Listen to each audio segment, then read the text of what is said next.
دنیای همین یک دلار ریش همین یک تور ریش ها بابی اکو بچم این برای رکلام های ولی متدعی پولون نیست دنیای فساد است، دنیای فحاشی است. هر شبکه که اذهان مردم تغییر بده، منحرف بسازه، از آخرت غافل بسازه، یا را به فحاشی و عیاشی، به مادیات پرستی و عیش پرستی دنیا تشویق میکنه، مردم امو شبکه ها را دوست دارن.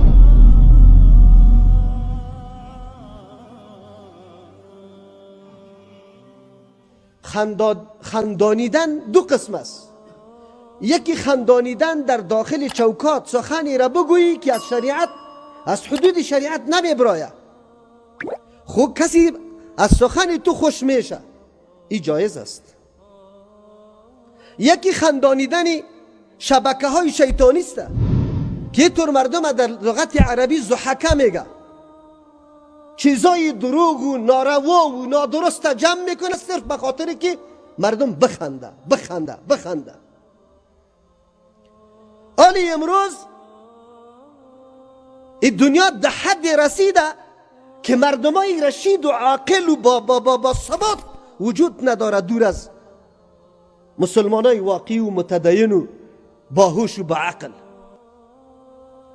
امو شبکه زیاد تعقیب میشه، بیننده زیاد داره که امی کارا را نشر میکنه. امروز خود دنیای فساد است، دنیای فحاشی است. هر شبکه که اذهان مردم تغییر بده، منحرف بسازه، از آخرت غافل بسازه، یا را به فحاشی و عیاشی، به مادیات پرستی و عیش پرستی دنیا تشویق میکنه، مردم امو شبکه ها را دوست داره. خدا روز قیامت هم المرء مع من احبه، شخص همراه کسی حشر میشه که قطعی از او محبت داره. این مردمایی که قطعی طور مردم محبت داره، او را میگیره، او را رشد میده، او را تمجید میکنه، روز قیامت با می فاسقا، با می فجار خلق میشه. شان مومن یک لحظه خود امو طور تیر نمیکنه، یک لحظه عمرش پیشش خیلی اهمیت و قیمت داره. والذین هم عن اللغو معرضون. الله کی صفات کامل مؤمنا را بیان میکنه، مؤمنای مفلحه، مؤمنای رستگاره. یک صفتش است که از امور لغو بیهوده بیفایده اجتناب داره. از این که بیهودگی چی باشه که ها ها ها ها ها ده هر مرتبه خنده بکو.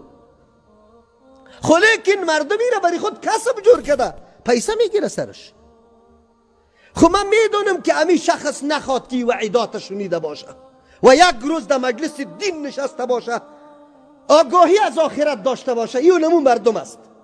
از پدر و مادر تولد شده، در بازار رفته، اختلاط مرد و زن است و نموتور کلان شده، یک روز نه در تقریر جمعه رفته در کدام مسجد و نه کدام آیت و حدیثی پیغمبر شنیده، آیت قرآن یا حدیث پیغمبر شنیده. خلاص یک زندگی نعوذ بالله لا ابالی بمسئولیت.